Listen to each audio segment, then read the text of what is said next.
자외선 차단 크림을 바르지 않으면 밖을 돌아다니지 못할 정도로 햇볕이 따갑게 내리쬐는 날이었다. 그나마 우이교 밑은 피부를 보호하기에 적당한 정도의 그늘이 져 있어서 안전했다.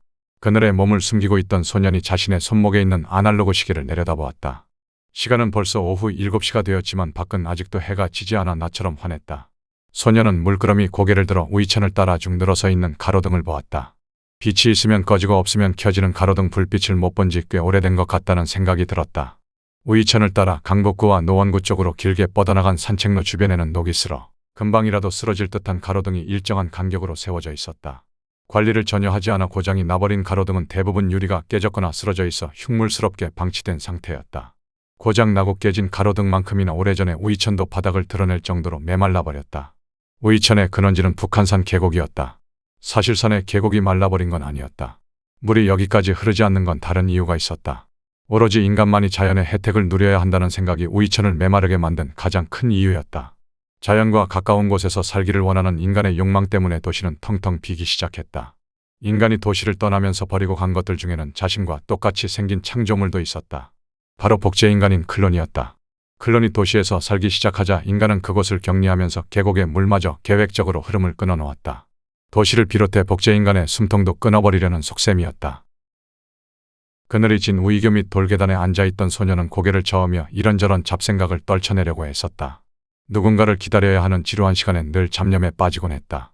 이런 생각을 하다 보면 금세 또 우울해지게 마련이었다. 해가 지려면 조금 더 기다려야 했다. 소녀는 저기 수유교 밑에 있는 네모반 듯한 박스가 있는 곳으로 시선을 던졌다. 인간이 버리고 간 여러 도시와 마찬가지로 우이천을 중심으로 한 이곳에도 클론이 모여들었다. 인간과 똑같은 그들이었기에 처음부터 질서가 잡힐 리 만무했다. 인간이 남기고 간 각종 문제들이 해결되지 않은 채 저희들끼리 패를 갈라 치고받는 싸움이 오랫동안 지속되었다. 저렇게 싸우다 자멸할 거라 생각하며 인간은 수수방관했다. 하지만 클론도 인간과 똑같이 이성을 가진 존재였다. 치열한 싸움 속에서 드디어 자중하자는 목소리가 새어나왔다. 그러면서 도시는 질서가 잡히기 시작했으나 문제는 여전히 해결되지 않은 채 남아있었다. 그중 제일 중요한 것이 먹고 살아가는 일이었다. 헌신짝처럼 내다버려진 도시에는 더 이상 일거리가 남아있지 않았다. 그들은 절망에 빠져 하루하루를 살았다. 그러던 중 인간 사업가 밑에서 일하다 버려진 클론이 나타나 사업을 제안했다. 그것은 일종의 서비스업이었다. 인간을 상대로 한 사업은 날로 번창해서 동일한 업종에 인간을 위협할 정도로 성공하게 되었다. 사업의 주 고객은 직업이 항상 바뀌는 노동자 계층의 인간이었다. 그들은 값싸게 유흥을 즐기기 위해 지하도시를 자주 찾았다. 정확히 말하자면 정해진 돈을 내고 아가씨와 즐길 수 있는 가게를 찾는 것이었다. 진짜 인간이 운영하는 가게에 비해서 그곳은 월등히 싼 가격으로 쾌락을 제공했다. 그건 인간과 거의 흡사하게 만들어진 안드로이드 덕분에 가능해진 일이었다. 가끔 어떤 고객은 진짜 인간과 할 때보다 더 좋았다며 팁을 얹어주기도 했다.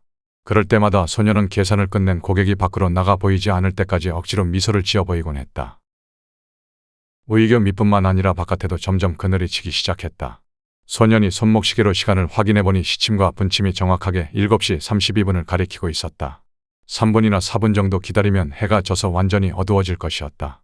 그렇게 어두워지고 나면 저쪽 수유교 밑에 있는 네모반 듯한 박스도 포장마차로 변할 것이었다. 사실 그 포장마차는 굳이 해가 질 때까지 기다릴 필요가 없었다. 진짜 주인은 인간이지만 실질적으로 가게를 운영하는 건 로봇이기 때문이었다. 다양하게 생긴 로봇들은 인간이나 클론과 달리 자외선 노출을 염려할 필요가 없었다. 소년과 같은 복제인간은 이러한 이유로 자신들이 로봇과 인간의 중간 위치 어딘가에 자리 잡을 수 있다고 생각했다. 인간과 같은 생물이긴 하나 로봇과 같이 그들에게 봉사하기 위해서 태어난 복제인간은 결정적으로 로봇과 다른 무언가가 있었다. 로봇은 아무리 많이 부숴도 사회적 이슈가 되지 않지만 복제인간을 함부로 부수면 문제가 심각해지는 경우가 덜어 생겼다. 이러한 경우는 복제인간인 클론도 살아 움직이는 생명체라는 주장을 펼치는 쪽의 입장이었다. 당연히 반대쪽에선 클론이 생명체라는 것조차 인정하지 않으려고 했다. 애당초 클론을 만든 목적은 하나, 인간의 편의를 위한 상품이라는 게 그들의 주장이었다. 어찌됐든 복제인간이 창조자인 그들과 닮았다는 건 그 어떤 이유보다도 천만 다행스러운 일이었다. 수유교로 가려면 강북구 쪽으로 조금 걸어가야 했다. 소년이 앉아있는 우이교 밑에서 보면 오가는 물체를 구분할 수 있을 정도로 가까운 거리였지만 해가 떠 있는 동안에 나돌아다니는 건 매우 어리석은 짓이었다. 그렇다고 해서 영화나 만화에 나오는 것처럼 한순간에 껍질이 벗겨지거나 살이 타 흉측해질 정도의 일이 생기는 건 아니었다. 자외선은 아주 천천히, 하지만 꾸준하게 살갗을 파고들어 피부암을 일으키게 만들었다. 그래서 바깥에서 일할 수밖에 없는 건설 노동자들은 피부암에 자주 걸렸다. 이런 이유로 인해 차단크림의 중요성은 날로 높아져 갔지만 문제는 가격이 만만치 않다는 점이었다. 차단크림 한 통은 약 30회 정도 사용이 가능했다. 반드시 3통을 한 묶음으로 해서 파는 차단크림의 가격은 자그마치 중형급 자기 부상승용차 한 대 값과 맞먹었다. 도대체 이렇게 비싼 돈을 내고 누가 살까 싶지만 인간은 건물 안에서만 살 수 있는 존재가 아니었다. 사무직 일을 하는 사람들은 하루의 대부분을 건물 안에서 보냈다. 마치 대량으로 제품을 찍어내는 공장과 같은 삶 속에서 인간은 자기 자신을 기계의 조그마한 부속품처럼 대했다. 세상은 다람쥐 쳇바퀴 도는 것 같은 일상과 어딜 가나 똑같은 모양으로 규격화된 제품으로 가득 차 있었다. 이런 무채색 세상 속에서도 개성적인 작품을 만들어내는 장인이 있었다. 비싼 돈을 지불하고서라도 가끔씩 바깥 외출이 하고 싶은 것처럼 인간은 자기만의 물건을 갖고 싶어 하지만 규격화된 세상 속에서 그건 또 다른 사치가 되어버렸다. 소년이 지금 손목에 차고 있는 아날로그 시계도 유명한 장인이 만든 것이었다. 모든 공장이 로봇을 사들이는데 열을 올릴 때도 그 장인은 조상이 전수해준 방식대로 묵묵히 시계만 만들었다. 건전지가 아닌 태엽으로 움직이는 진짜 수공예품으로 가격도 만만치 않았다. 로봇이 대량으로 찍어내는 디지털 손목시계하고는 수준부터 다른 물건이었다. 어두워지는 바깥을 보며 소년은 시계를 귀에 갖다 대보았다. 초침이 움직이는 소리가 심장이 두근대는 소리처럼 들렸다. 소년은 이럴 때마다 손목에 찬 시계가 살아있는 생물과 같이 느껴졌다. 바깥은 이제 완전히 어두워졌다. 컨테이너 박스 같았던 포장마차가 자동으로 변하기 시작했다. 위쪽 뚜껑이 반으로 나뉘어 열리고 나면 앞쪽 벽면이 90도로 회전을 해 넓은 천장을 만들었다. 안에 있던 의자와 간이 테이블이 위치를 잡고 나면 포장마차 로봇이 움직이기 시작했다. 그렇게 영업이 개시되자마자 한 사람이 의자에 앉기가 무섭게 또 다른 사람이 들어가 자리를 채웠다. 소년은 자세를 똑바로 하고 포장마차 쪽으로 고개를 돌렸다. 그곳에 있는 2명의 남자 중 하나가 오늘 밤 그의 소중한 고객이 될 예정이었다. 신중하게 접근해서 아무도 눈치채지 못하도록 남자를 가게로 데려가야 했다. 미리 연습한 대로 움직이기 위해 소년은 먼저 시간을 확인해 보았다. 7시 48분을 막 지나고 있었다. 이때쯤이면 적당하겠다고 판단한 소년이 자리에서 일어났다. 손으로 엉덩이를 털자 하얀 분말가루 같은 먼지가 사방으로 흩어졌다. 기침을 하며 우이교 밑에서 바깥으로 걸음을 옮겼다. 하늘엔 벌써 둥근 달이 떠 있었다. 약간 주황색을 띤 게 불길한 느낌이 들었지만 소년은 평상시와 똑같이 움직이려고 노력했다. 포장마차 쪽으로 천천히 접근하면서 소년은 우이천을 중심으로 양쪽을 둘러보았다. 녹이 슬고 깨져버린 가로등 너머로 반쯤 짓담한 건물이 보였다. 창문 틀에 걸려있는 깨진 유리조각이 달빛을 받아 반짝거렸다. 인간은 자신들이 버린 도시가 어떻게 변했는지 관심이 없었다. 다만 복제인간에 의해 어느 정도 질서가 잡히자 명목상의 관리를 내세워 세금을 뜯어낼 뿐이었다. 인간이 버리고 간 도시는 이제 술꾼과 오입쟁이들의 낙원이 되고 말았다. 그 사실을 떠올리며 소년은 다시 포장마차로 시선을 돌렸다. 2 남자는 간이 테이블 앞에 앉아 맥주를 마시면서 로봇이 건넨 물수건으로 얼굴과 팔을 닦았다. 크림을 제거하자 연한 파란색으로 보였던 피부가 정상적인 색깔로 돌아왔다. 자외선 차단 크림은 사용하기 전에는 투명해서 색이 없지만 오래 바르고 있으면 연한 파란색으로 변하는 성질이 있었다. 그러다가 자외선을 피하게 되면 다시 투명해지기 때문에 색깔만으로도 얼마나 오랫동안 바깥에 있었는지 알아낼 수가 있었다. 연한 파란색을 유지했던 걸로 봐서 둘 다 5시간 이상 바깥에 있었을 거라고 확신하며 소년은 포장마차 가까이 다가갔다. 소년은 먼저 왼쪽에 앉아있는 남자의 팔을 유심히 관찰해 보았다. 그는 지금 실러캔스 모양을 번뜬 문신을 팔에 새겨놓은 남자를 찾아야 했다. 왼쪽 남자의 팔엔 문신이 없었다. 오른쪽에 앉아 맥주를 마시던 남자는 아직도 팔을 닦고 있었다. 소년은 발을 동동 구르며 그의 옆모습을 보았다. 둥근 뱃살은 간이 테이블 밑으로 축 처져 있었고 그의 몸을 지탱하는 플라스틱 의자는 조금만 움직여도 부서질 것 같았다. 소년은 자신이 상상했던 것과 전혀 다른 모습의 재발 문신이 없길 바랐다.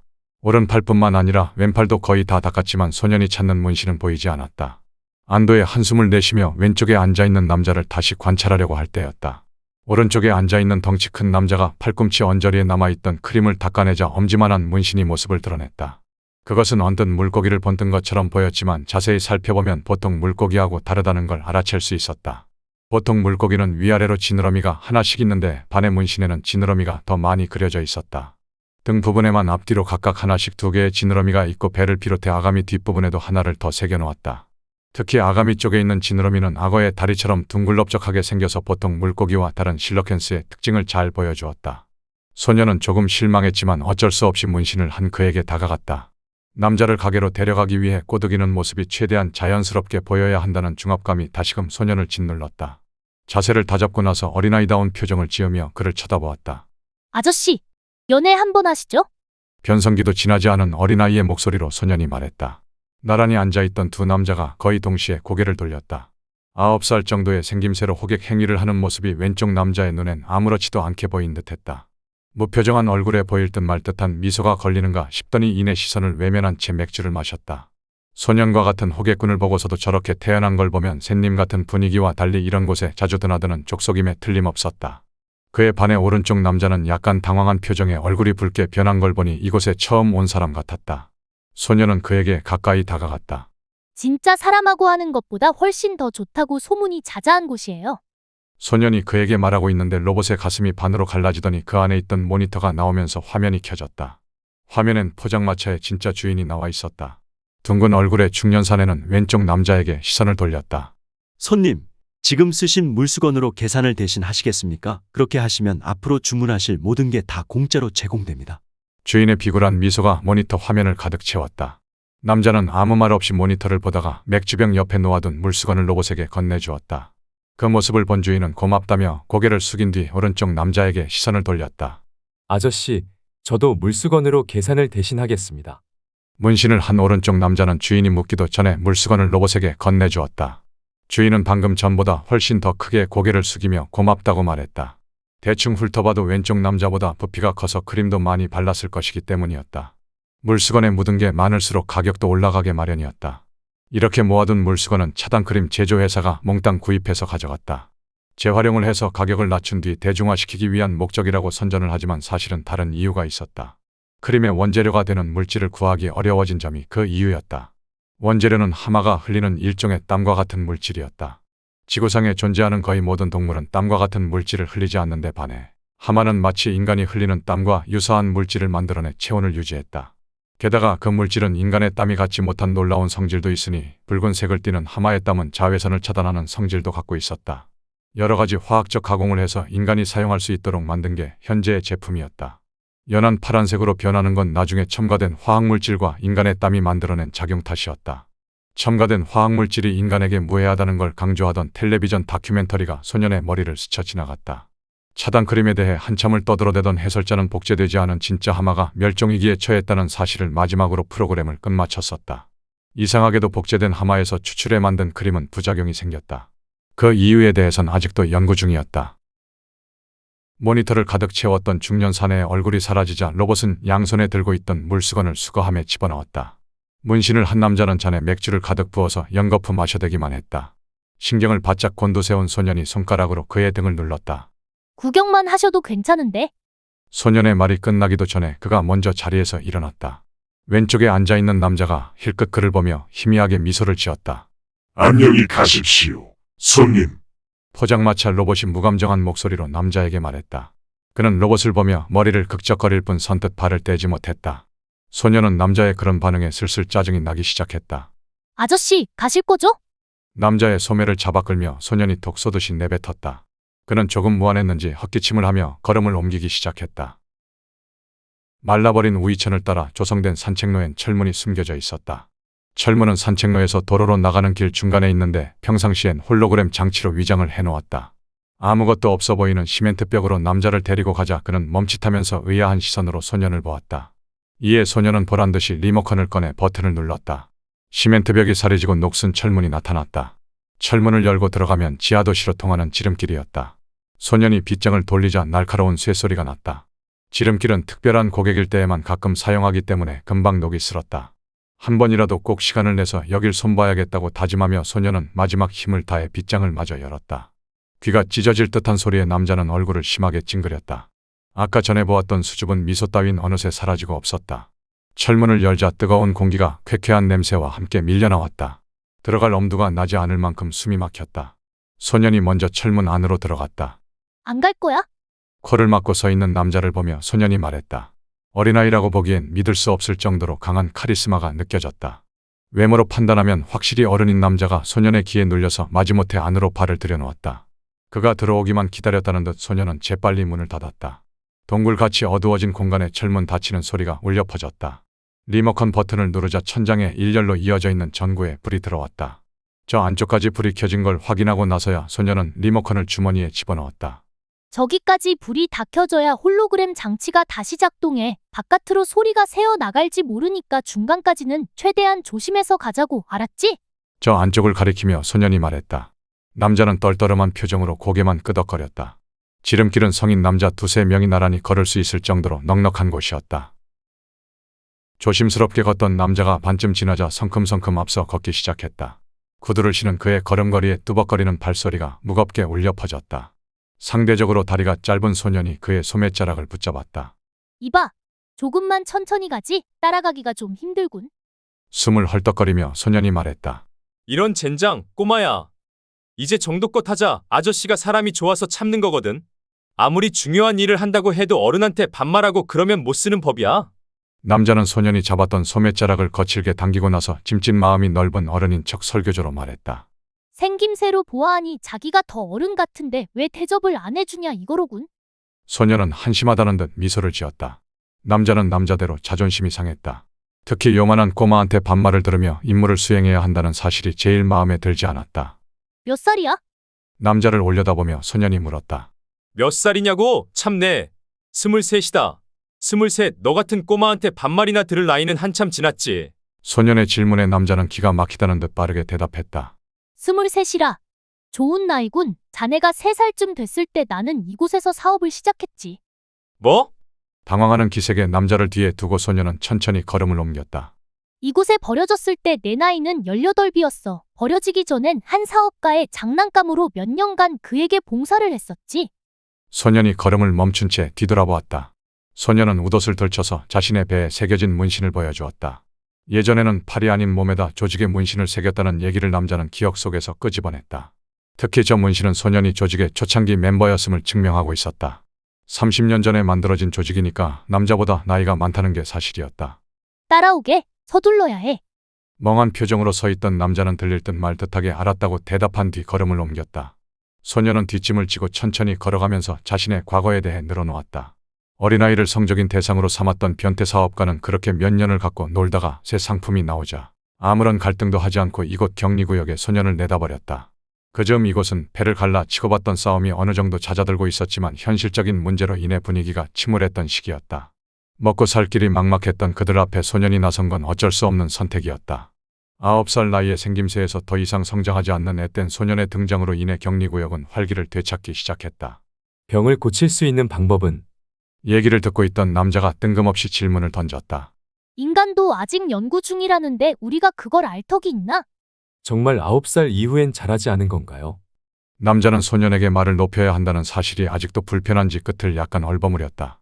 병은 고치지 않으면 낫질 않는 법이지. 자네야 나와 같은 상태를 병이라고 부르지만 대부분의 인간들은 부작용이라고 부르면서 우릴 불량품 취급하더군. 다행인지 불행인지 그 사업가는 내가 잘하지 않는 걸 더 좋아했지만. 소년은 인간에게 시달렸던 과거의 한때를 떠올리며 인상을 찌푸렸다. 첫 번째 맡은 임무지? 뒤이은 소년의 질문에 남자는 그렇다고 대답했다. 저길 통과하면 내가 사는 지하도시가 나오네. 거긴 지하철이라는 운송수단이 다녔던 많은 역 중에 한 군데지. 자네는 아마 본 적이 없을 거야. 오래전에 인간이 내다버린 수많은 것 중에 하나니까. 소년은 걸음을 재촉하며 말을 이어나갔다. 명심하게 저곳에선 자네가 알고 있는 상식이 통하지 않는다는 걸 생김새만으로 나를 판단했던 오류를 또다시 범하지 말라는 말일세. 소년의 경고에 남자는 긴장한 듯 사색이 되어 고개를 끄덕거렸다. 천장에 일렬로 이어진 전등의 마지막 부분 아래에 지하도시로 들어가는 문이 있었다. 몸을 잔뜩 구부려야 들어갈 수 있을 정도로 작은 문이었다. 소년은 쪼그려 앉아 문을 열고 나서 기다시피 지하도시로 들어갔다. 남자는 숨을 깊게 들이마시고 내쉰 뒤 포복 자세로 문을 통과했다. 시끄러운 소음과 기름기가 잔뜩 밴 음식 냄새가 남자의 청각과 후각을 자극했다. 지하도시에 온 걸 환영하네. 남자는 일어나 몸을 털면서 주위를 둘러보았다. 지하도시의 홍등가는 술에 취한 인간 남자들과 그들을 붙잡으려는 여자 안드로이드들로 북적거렸다. 한쪽에선 손님을 사이에 둔 안드로이드 2대가 서로 머리카락을 움켜쥔 채 싸우고 있었다. 인간과 똑같이 행동하도록 프로그램되어 있는 안드로이드들은 씩씩거리며 서로를 노려보았다. 살벌한 분위기에서 그녀들을 뜯어말리고 있는 건 어린아이 모습의 호객꾼이었다. 소년과 같은 병이 있어서 버려진 복제인간들은 이곳에서 가게를 맡아 운영하거나 점원으로 들어가 호객 행위를 하곤 했다. 또는 소년처럼 가게의 주인이면서 동시에 점원이기도 했다. 소년의 가게는 바로 앞에 있었다. 가게 간판엔 원조라는 한자가 네온사인으로 붉게 깜빡거렸다. 소년이 가게를 가리키며 따라오라는 손짓을 했다. 남자는 목적지에 가까워지면서 임무에 대한 중압감으로 걸음이 무거워지는 걸 느꼈다. 안드로이드와 섹스를 하고 나오면 끝나는 간단한 임무였지만 생김새와 다른 소년의 카리스마와 이곳의 이색적인 분위기에 압도를 당한 뒤였다. 남자는 가게에 들어가기 전에 살짝 뒤돌아보았다. 자신이 기어 나왔던 작은 문 위로 쌍문역이라는 글자가 적힌 파란색 둥근 플라스틱이 벽에 붙어 있었다. 남자를 4번 방으로 안내해주고 나서 소년은 카운터로 걸어가 의자에 앉았다. 카운터 옆에 있는 모니터를 켜자 침대에 누워있는 남자가 나왔다. 바지는 입은 채 상의만 벗어놓은 남자는 긴장했는지 손으로 매트릭스를 두드리고 있었다. 소리는 나오지 않았지만 우스꽝스러운 느낌은 그대로 전달되었다. 소년은 슬쩍 미소를 내비치며 모니터 밑에 있는 상자를 꺼냈다. 상자에 채워져 있는 자물쇠를 푼 다음 뚜껑을 열었다. 담배 3개비와 라이터가 들어있었다. 흡연이 법으로 금지된 시대에 혹시라도 감시에 눈이 번뜩일 것을 주의하면서 조망만한 손으로 담배 1개비를 꺼내 물었다. 라이터로 불을 붙인 뒤 소년은 뚜껑을 닫아 자물쇠로 잠가놓았다. 한 모금 깊게 빨아들이고 나서 연기를 내뿜으려고 할 때였다. 자동문이 열리면서 안드로이드가 들어왔다. 여자의 모습을 한 안드로이드는 몸에 착 달라붙는 검은색 가죽옷을 입고 있었다. 자신이 마치 인간인 양 불량스럽게 껌을 씹으며 소년을 물끄러미 내려다보았다. 몇 번 방이죠? 질문에 답하는 대신 소년은 손가락 4개를 펴보였다. 안드로이드는 고개를 끄덕이고 나서 4번 방으로 걸어가 노크를 했다. 남자의 긴장한 목소리가 안에서 들리고 난 후 문이 열리는가 싶더니 이내 문이 닫혔다. 소년은 마음껏 연기를 내뿜으며 모니터를 보았다. 뭔가 얘기를 하려는 듯 침대에서 일어난 남자를 안드로이드는 다시 눕히고 나서 그의 바지와 속옷을 모두 벗겼다. 완전히 나치가 된 남자는 얼굴이 약간 붉게 변한 것 같았다. 흑백 모니터라서 색을 정확하게 알 수는 없었다. 옷을 모두 벗은 안드로이드가 남자 위로 올라갔다. 본격적으로 일을 치르려는 순간 안드로이드는 자신의 뒤통수 부분에서 뭔가를 뽑아 길게 잡아당겨서 벽에 있는 구멍에 집어넣었다. 거의 보이지 않을 정도의 얇은 선으로 연결된 단자는 정보를 전송하기 위한 장치였다. 남자는 이 임무를 수행하기 위해 수술을 받았다. 고환에 있는 정자 하나하나를 약 1GB의 정보를 담을 수 있는 저장 장치로 만드는 수술이었다. 즉 남자는 자신의 생식 능력을 포기한 대신 조직의 임무를 선택한 셈이었다. 단자가 구멍에 들어가는 걸 보면서 소년은 모니터 위에 놓인 전송장치의 버튼을 눌렀다. 이제 안드로이드가 남자를 흥분시켜서 사정하게 만들면 억 단위의 기가바이트 정보가 안드로이드를 통해 유선 케이블로 전해져 모니터 위 전송장치에 저장됨과 동시에 화면으로 정보의 내용이 나오면서 모든 격리구역으로 정보가 전송될 것이었다. 모니터 화면이 방정식 그래프로 바뀌었다. X축은 시간을, Y축은 남자의 흥분지수를 나타내고 있었다. 이 두 축이 정점을 만들면 비로소 임무가 완료되는 것이었다. 소년은 초조한 마음으로 그래프가 완성되길 기다렸다. 붉은색일게 분명한 선이 정점을 향해 달려갔다. 소년은 전송장치 앞부분에서 안드로이드의 단자와 비슷한 장치를 뽑아 자신의 뒤통수에 끼워 넣었다. 많은 양의 정보를 뇌로 직접 전송받기 위한 조치였다. 힘겨운 듯 바르르 떨리기도 했지만 선은 마침내 정점을 통과하면서 그래프를 완성해냈다. 화면에 노이즈가 생기는가 싶더니 엄청난 분량의 정보가 압축되지 않은 채 빠른 속도로 들어왔다. 첫 번째로 들어온 정보는 차단 크림을 만드는 제조회사의 비리와 관련된 것이었다. 현재 시판되고 있는 거의 모든 제품이 값싸게 복제된 하마의 추출물로 만들어져서 부작용이 우려된다는 내용이었다. 술집에서 걷어들이는 물수건은 소비자를 속이기 위한 눈가리개일 뿐 가격을 낮춰 대중화시키겠다는 회사 측 선전도 모두 거짓이었음을 적나라하게 보여주는 정보였다. 소년은 평상시 차단 크림을 쓰지 않았다는 사실을 떠올리며 안도의 한숨을 내쉬었다. 두 번째로 들어온 정보는 클론을 관리한다는 목적으로 만들어진 격리구역과 관련된 것이었다. 사실 인간은 이곳을 버린 이후 단 한 번도 관심을 가진 적이 없었다.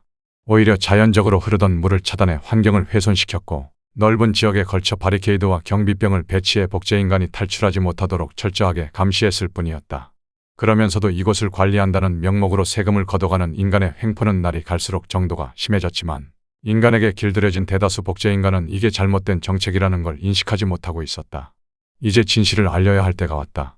전송장치가 없는 지하도시에도 이 내용을 그대로 전달해서 현실을 바로 볼 수 있도록 만들어야 했다.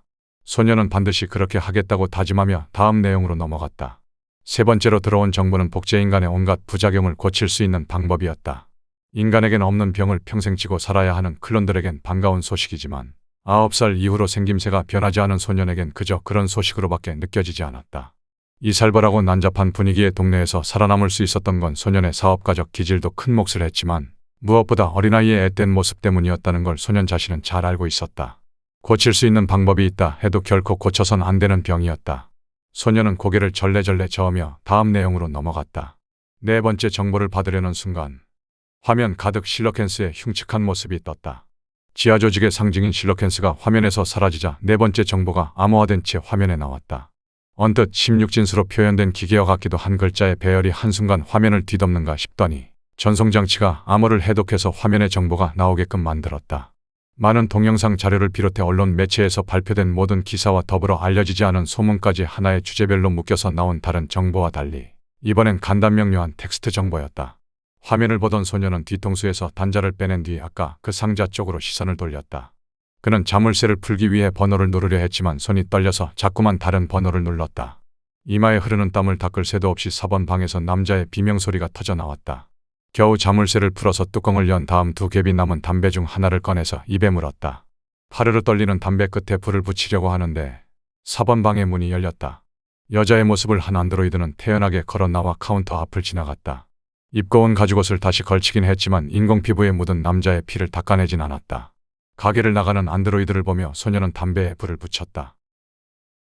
모니터 화면엔 정보의 내용이 깨알 같은 글씨로 채워져 있지만 사실 한눈에 들어오는 큰 제목만 봐도 무슨 내용인지 파악할 수 있었다. 그건 인간에게 대항하는 클론과 로봇 연합의 전쟁 선포문이었다. 첫 번째 임무를 성공적으로 완수한 남자의 경우처럼 조직 내에 있는 소수의 인간을 먼저 처리하는 일로 전쟁은 이미 시작된 것이나 마찬가지였다. 승리의 다짐으로 끝을 맺는 장황한 내용의 글 마지막엔 숫자가 카운트다운되고 있었다. 정확히 말하자면 시한폭탄 장치처럼 시간이 0을 향해 거꾸로 흘러가는 것이었다. 그건 지구에 있는 모든 전자제품을 무형지물로 만들 수 있는 장비가 켜지기까지 남은 시간을 의미했다. 각종 발전소와 휴대용 건전지 따위로 만들어낸 전기를 사용하지 못하게 만드는 장비로 태양열을 주 에너지원으로 사용하는 로봇과 안드로이드에겐 해로울 게 하나도 없었다. 안드로이드가 나간 지 얼마 되지도 않았는데 바깥은 벌써 비명소리로 가득 찬 아비규환으로 변했다. 이런 상황에서 소녀는 갈등하지 않을 수 없었다. 조직의 편을 들자니 사업에 지장이 생길 게 뻔했고 인간의 편을 들자니 목숨이 위태로웠다. 복제인간인 클론도 인간과 똑같이 목숨은 하나였다. 심각한 표정으로 담배 연기를 내뿜는데 카운터가 0을 표시했다. 전기가 나가면서 한순간에 어두워졌다. 모니터와 전송장치가 꺼졌고 불을 밝히던 전등도 꺼졌다. 바깥에선 비명소리가 더 커지면서 사태는 이미 돌이킬 수 없을 정도가 되었다. 소녀는 갑자기 시간이 궁금해져서 사방을 둘러보았다. 벽에 붙어있던 시계를 비롯해 모든 전자시계가 죽어버렸다. 어둠을 밝히는 건 오로지 소년이 입에 문 담뱃불 뿐이었다. 그는 손목을 들어 담뱃불 가까이 가져갔다. 담배를 힘껏 빨아들이자 손목에 차고 있던 아날로그 시계가 희미하게 모습을 드러냈다. 소녀는 그 희미한 빛으로 간신히 시간을 확인할 수 있었다. 아날로그 시계의 초침 움직이는 소리가 바깥에 아비규환을 조용히 잠재웠다.